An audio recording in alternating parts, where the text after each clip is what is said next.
Hey everyone, welcome back to another episode of AWM Insights. We got a little remote setup here today, so hopefully the technical gods give us favor today.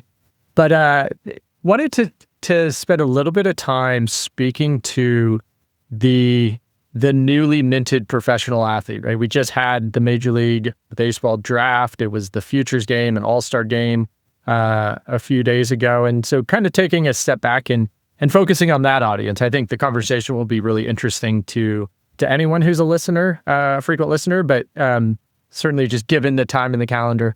I wanted to kind of speak to that newly drafted professional athlete, right? Well, first of all, congratulations. You have done something very few individuals in the history of the world have done. So awesome job. But now comes the real part, right? Both real on the field and with your wealth. And that's what we're going to get into today. So many people, hopefully regular listeners, know we like to go beyond the cliche. We don't speak in taglines and, gotchas and try to hook you into some kind of silly, immediate financial narrative. So we're going to take the same approach with this conversation today and really try to give some actual, tangible, practical guidelines for the newly minted professional athlete. And Mena, I'm going to turn it over to you to really kick off the conversation, get us started. Like what's point number one that we want to leave listeners with? Yeah, I think the most important thing is digesting really what it means to be a professional athlete financially and how big of a blessing that is and how fruitful that can actually be. We were talking about Warren Buffett on the last episode, and you made a comment about how much money he'd accumulated at a certain age. Well, he was worth around $1 million at age 30. In today's dollars, that's around 10 million. So yeah, you can see inflation playing its role right there between 1960 and now. But $10 million of net assets is where a lot of our clients find themselves at, sometimes even prior to age 30.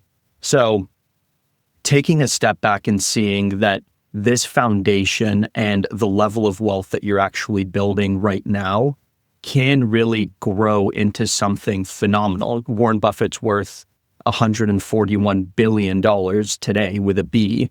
Now, yeah, decades of compounding returns and making good decisions, not spending money on, fast cars and doing reckless things, but being diligent with your money. If you have a plan, if you actually, invest like a champion, diversify like a champion, you have the skill set of saving money, putting money away, not spending too much, you can really create something that's multi-generational and potentially permanent for all future generations to come. Yeah, 100%. I mean, so much of what we hit on in this podcast aligns with exactly what you're saying. So it's a little bit of a self-serving comment there, but there's good reason for me hitting on this. So much of what we do is steeped in data, right? You hear me say that time and time again. Again, I know I'm kind of repeating myself, but I repeat myself because it's incredibly important. And there's this huge narrative noise machine kind of consumerism culture that's really kind of trying to set you up for failure. Not necessarily intentionally. It's just how the world in which we presently live in is arranged. But if you were to follow a lot of that noise, a lot of the financial press, a lot of just the hype cycles that come with investing, you're really going to likely damage everything, the opportunity you just spelled out, Mena. So I think it's a great time to double down, revisit, but also just double down on some of these basic tenets. Not only do we want to diversify, but we want to think about your entire capital structure or financial structure: human capital, social capital, intellectual capital, and then financial capital, right? We're driving all of these different sources of capital to really optimize financial capital. And then that's our job to take that money, the financial side of it, and invest it in the most optimal way, in a way that is truly focused on the long term and to hopefully get you to that multi-generational wealth stature over the very long term. If you make the right moves today, the odds are very, very strong, given where most professional athletes, most listeners are starting, that you're going to get there. But you do still have to take ownership. You still have to make the right or play the right game. Let's call it, have the right game plan in place, and really tune out the noise as much as humanly possible. Yeah, tune out the noise, and also I'd say listen to yourself in terms of building priorities and really establishing what you want to do with your money and being very thoughtful on that end. Impact matters. Setting intention is so important. So you might not have the goal of, having $100 billion by the time that you're 80, 90. You might want to gift most of your money away or spend it on something that really truly matters to you. But setting that as a priority, working with our team to invest in a way that actually aligns with with those priorities is the only way that you can truly accomplish it. At age 30, I'm pretty sure Warren Buffett was very intentional with what he wanted to do. And it doesn't mean that you need to, figure everything out right now, but you need to have some form of direction that you want to move towards. It's a great point. I mean, we always reference Brian Kane or often reference Brian Kane on this call, a good friend of the firm. We actually were chatting with him yesterday, and when asked, what is one of the most powerful tools that you can employ from a mental performance gain, and he said exactly what you said, Mena, right? Set your intention.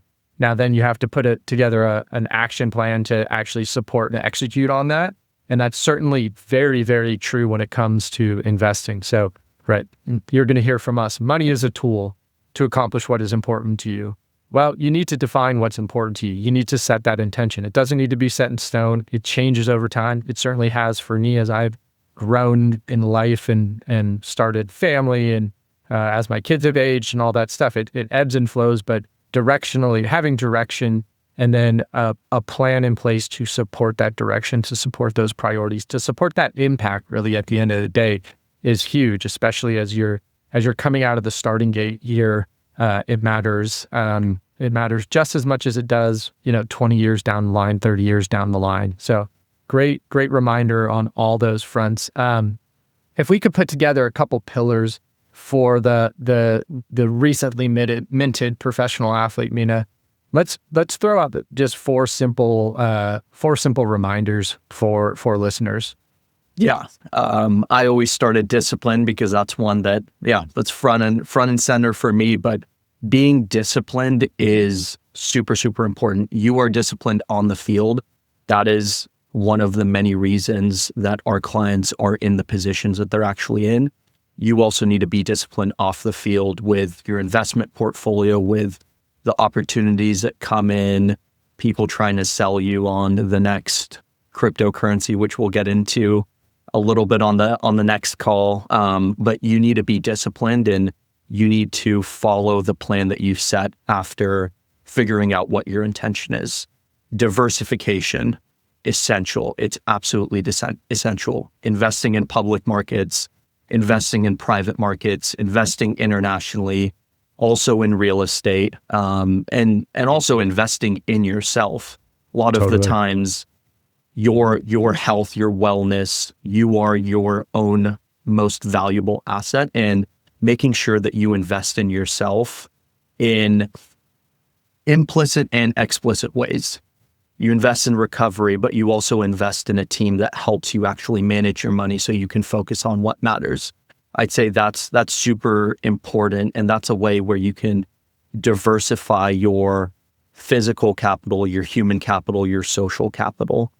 Resilience, being resilient, and kind of ties into discipline, but being able to weather those storms. We just went through one in April. I think people forget because it was really, really short-lived, and we're back at all-time highs now. And yeah, crypto, there's a ton of speculation. You see Bitcoin at an all-time high, but being resilient when things are not going your way, and staying on course is super, super important. And then just wrapping it up, we've touched on this a few times on the call, but really establishing a purpose and figuring out what your legacy, what you want your legacy to be is imperative and is really the way that you actually get starting and get moving in the right direction on this. How invested are you in your community? What impact do you want to leave on your family?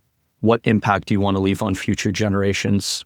Yeah, I would say those are the four main pillars of everything that we just discussed there, and investing in general as a newly minted modern athlete.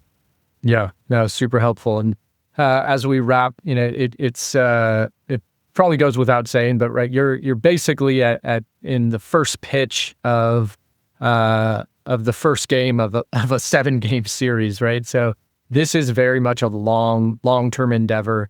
And one of the reasons we're here and make this specific podcast is to constantly remind folks of the basics, right? Bring it back to the basics, bring it back to these core pillars, these core beliefs, these core practices that are really backed by data to really generate and sustain long-term wealth. So again, hopefully this was helpful not only to those newly minted professional athletes, congrats again, but also just a reminder to everyone, right? You can take so many of these ideas that we've talked about today and apply it to yourself wherever you are in the wealth accumulation journey.